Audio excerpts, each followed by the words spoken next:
दोस्तों नमस्कार, सलाम। जैसा कि आपको सभी को मालूम है कि सीमा हैदर केस अब काफ़ी तेज़ी से चल रहा है और गति पकड़ चुका है। तो कानूनी प्रक्रिया को तेज करते हुए आज मैंने एसएचओ को एक क्रिमिनल कंप्लेंट सीमा के खिलाफ, नेत्रपाल के खिलाफ और सचिन के खिलाफ फाइल की है, जो कि इंडियन पेनल कोड की धारा 153A, 195, 196, 197, 199, 201, 205, 209, 406, 420, 467, 468 और 459, 471, 494, 495, 496, 120B IT एक्ट 2000 की सेक्शन 67, 11A भारतीय विदेशी अधिनियम 1946 पर खिलाफ सीमा हैदर, मीना पुत्र नेत्रपाल व नेत्रपाल उर्फ नेत्र पुत्र बिशंबर, ये रेजिडेंट ऑफ रघुपुरा, जिस कंप्लेंट में हमने कहा है कि जैसा कि आप सभी जानते हैं कि पाकिस्तानी महिला सीमा हैदर, जो कि गैर कानूनी तरीके से नेपाल के रास्ते भारत की सीमा में गुलाम हैदर के 4 बच्चों के साथ, जिनकी उम्र 6 वर्ष से कम है, अपराधी सचिन पुत्र नेत्रपाल उर्फ नेत्र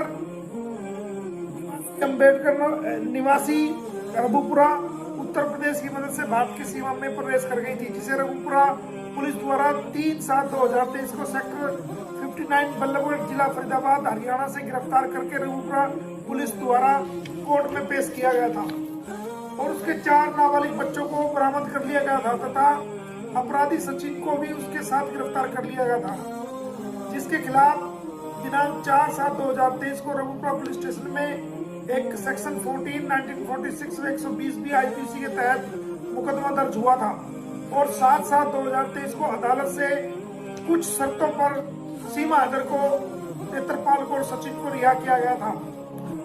अदालत से जो सशर्त जमानत मिली थी, उसके बाद पाकिस्तानी नागरिक सीमा हैदर पत्नी गुलाम हैदर हाल मुकाम केयर ऑफ सचिन पुत्र नेत्रपाल रघुपुरा के यहाँ रह रही है और लगातार वो 153A सेक्शन 195, 196, 197, 199, 201, 205, 209, 206, 420, 467, 494, 120B IPC व IT एक्ट की सेक्शन 67 व 11A भारतीय विदेशी अधिनियम 1946 का लगातार जो है वो अपराध कर रही है। अब आपको बता दूं कि सेक्शन 153A में क्या आता है। सेक्शन 153A में कोई भी सार्वजनिक रूप से ऐसा बयान जारी करना जो 2 समुदायों के बीच आपसी झगड़ा पैदा कर दे, लड़ाई पैदा कर दे, और 195, 196, 197 जो कि 199, 201 सबूतों को तोड़ मरोड़ दे और गलत तरीके से गलत तथ्यों के आधार पर कोई अदालत के सामने रखे। उसके अलावा 406 जो अमानत में खयानत करे, ये बीवी तो गुलाम हैदर की है, लेकिन ये गलत रूप से भारत में आकर के अनैतिक संबंध के चलते गलत तरीके से अपना शारीरिक शोषण भी अनैतिक तरीके से जो इसका हो रहा है वो 406 धारा के अंदर आता है। उसके अलावा जो इसने जमानत में अपने आप को गुलाम है, जब ये कह रही है कि 13 मार्च 2023 को इसने सचिन के साथ हिंदू रीति रिवाजों से शादी कर ली थी, तो और ये एनिवर्सरी मनाने जा रही है, तो फिर किस आधार पर इसने जमानत के अंदर अपना आपको गुलाम हैदर की वाइफ, और FIR के अंदर जो इसने फैक्ट बताए हैं, जो FIR में दर्ज है, उसके मुताबिक इसने गुलाम हैदर को अपना पति बताया है। इसके अलावा जो कबूलनामा इसने किया है, उसके अंदर भी इसने अपने आप को गुलाम हैदर की वाइफ बताया है। तो झूठ बोलकर फर्जी दस्तावेजों के आधार पर जो माननीय अदालत जेवर से इसने जमानत याचिका ली है, तो अगर ये सचिन की पत्नी है तो फिर हैदर की वाइफ बनकर क्यों जमानत ली? इसलिए इस पर 420 जालसाजी करने, धोखा देने, धोखाधड़ी करने की धारा 420, 67, 68, 469, 71 आती है। इस पर हमने 494 का भी धारा लगाई है, जो कि 494 धारा एक पति के रहते हुए जब एक पति जिंदा है तो बिना तलाक के किसी और व्यक्ति से शादी करना बाइगैनी उसको कानून की भाषा में कहा जाता है। बाइगैनी करना वो 494 में आता है। 495 में भी उसी की संख्या दी गई है, 496 में भी। 120 बी में जो नेत्रपाल और सचिन के ने जो इसका साथ दिया है इस अपराध को करने के लिए उन पर लागू होती है। और सेक्शन 67 जो कि आईटी एक्ट की, यानी कि मीडिया द्वारा किसी भी भ्रांति को, झूठी बात को, भ्रम को फैलाना, झूठ बात को फैलाना मीडिया के माध्यम से, वो सेक्शन 67 आईटी एक्ट 2000 की आती है।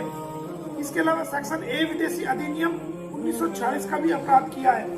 तो हमने डिटेल से आज पूरी कहानी लिखकर और इसके अंदर बताया कि अगर ये कहती है कि भाई मैंने 13 मार्च 2023 को शादी की थी, तो हमने कंप्लेंट में लिखा है तो आपने जमानत के अंदर गुलाम है, अपने आप को गुलाम हैदर की बीवी बताकर क्यों जमानत अर्जी फर्जी जालसाजी करके दायर की, और क्यों आपने वो जमानत वहां से बतौर गुलाम हैदर की बीवी प्राप्त की? अगर आपने शादी कर ली थी तो आपको सचिन की वाइफ बताना चाहिए था। तो इस प्रकार हमने सारी डिटेल के साथ आज, इसका अभी कोई कानूनी तलाक नहीं हुआ है और ये किस प्रकार ये सोशल मीडिया पर कह रही है कि भाई हम अपनी एनिवर्सरी मनाने जा रहे हैं, तो वो लिखित में शिकायत भी कम से कम 20 धाराओं के तहत हमने आज एसएचओ जेवर को के कार्यालय में लिखित में कंप्लेंट दी है। और वहीं से हमने रिसीविंग उन्होंने हमें कोई दी नहीं है, तो हमने एसएचओ को भी बताया कि आपके कार्यालय ने हमें कोई रिसीविंग नहीं दी है। तो मैंने वही थाना सही कमिश्नर ऑफ पुलिस को और डिस्ट्रिक्ट मजिस्ट्रेट को और खुद एसएचओ को पीडीएफ द्वारा कंप्लेंट जो है वो मेल कर दी है और बाय हैंड कॉपी भी उनको दे दी है।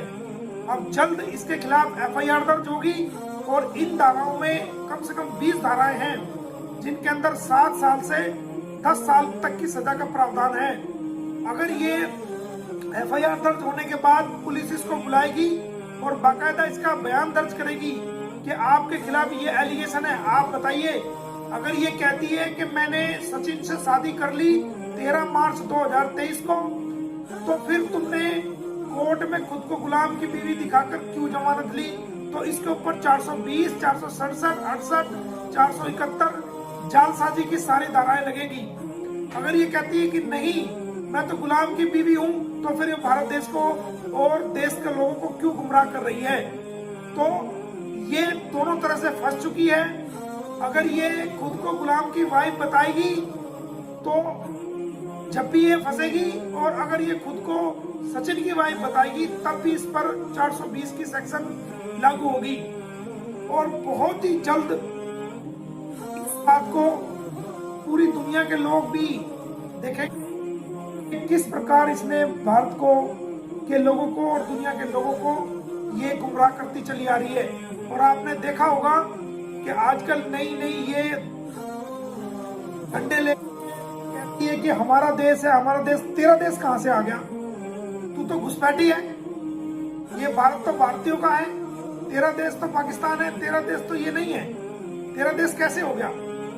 अभी तू यहाँ की नागरिक नहीं है, अभी तू यहाँ घुसपैठ करके आया। तेरे खिलाफ एक आपराधिक मुकदमा दर्ज है सेक्शन 14 में फॉरेन एक्ट 1946 के तहत, और भी लीगल कार्रवाई तेरे यहाँ चली। तेरा देश कहाँ से हो गया? तू हमारे देश को अपना देश कैसे बता रही है? तेरा देश तो ये है ही नहीं। अब ये रोज मोदी जी के नारे मार रही है, रोज योगी जी के नारे मार रही है। मोदी जी और योगी जी ने हमेशा सच का साथ दिया है, उन्होंने कभी भी गलत बात को सपोर्ट नहीं किया है। और अगर आप उनसे भी कोई इंटरव्यू में कहीं कोई पूछेगा तो वो यही कहेंगे कि इसको भारत का वीजा लेके आना चाहिए था, क्योंकि इस्लामाबाद पाकिस्तान में हमारा भारतीय दूतावास हाई कमीशन ऑफ इंडिया मौजूद है, उसके अधिकारी वहाँ मौजूद है। अगर कोई भारत आना चाहता है तो वो आवेदन लेते हैं और इंटरव्यू करते हैं, और जो जेन्युइन जिनका कोच होता है उनको वो कभी भी वीजा के लिए मना नहीं करते हैं। तो फिर आप घुसपैठ करके क्यों आए हो?